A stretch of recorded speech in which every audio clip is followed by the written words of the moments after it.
নির্বাচন আসার সাথে সাথে সবাই বাংলাদেশের সবচাইতে যেগুলো ক্রিটিক্যাল পিপল, বাংলাদেশের সবচেয়ে বড় লেভেলের বেকার যেগুলা, বাংলাদেশের সবচাইতে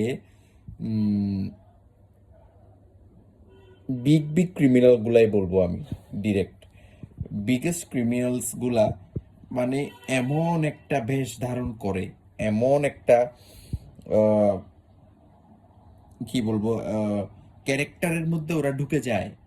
real life acting, politics is a real life acting, ঠিক আছে? এমন একটা ক্যারেক্টারের মধ্যে ওরা ঢুকে যায় যে those are the best person for us, ওরাই একমাত্র দেশটাকে নিয়ে চিন্তা করে,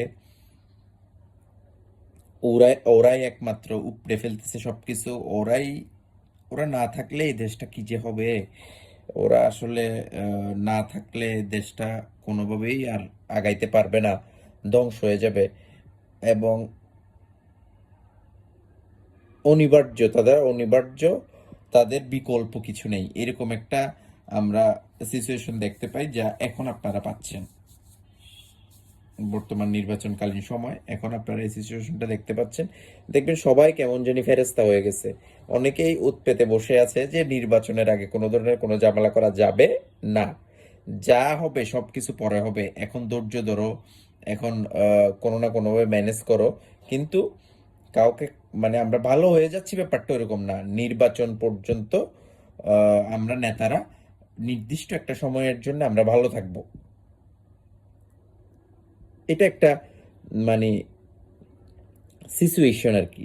জাস্ট এটা একটা আহ, ধোঁকাবাজি বলতে পারেন, এটা এটা এটা একটা ধোঁকাবাজি বলতে পারেন। সো বিয়ার সতর্ক থাকেন, খুব বেশি সতর্ক থাকেন প্লিজ, সিরিয়াসলি। দেশটা আপনার, দেশটা আমাদের। সো আমাদের একটু সচেতনতা, অল্প একটু সচেতনতা, আমি বলতেছি না আপনাকে জীবন দিয়ে দিতে, আপনি জীবনেও জীবন দিয়ে দিতে পারবেন না, আমিও পারবো না। আমি বলতেছি না আপনি দেশের জন্য চিন্তা করতে করতে মরে যান, পারবো না, পারবেন না, এটা এটা এটা এটা সম্ভব না। হাদিদের মতো এগুলা যুগে যুগে দুই একবার আল্লাহ পাক পাঠায়, ওকে? কিন্তু অ্যাটলিস্ট একটু একটু চিন্তা করেন, 2টা মিনিট, 1টা মিনিট, 3টা মিনিট একটু চিন্তা করেন, দেন আপনারা বুঝতে পারবেন। একটু সতর্ক থাকেন আপনাদের আশেপাশের সিচুয়েশন সম্পর্কে, কে কেমন অ্যাক্টিংটা করতেছে একটু মাথায় রাখেন, একটু খেয়াল করার চেষ্টা করেন, আপনারা নিজেরাই বুঝে যাবেন। Thank you very much.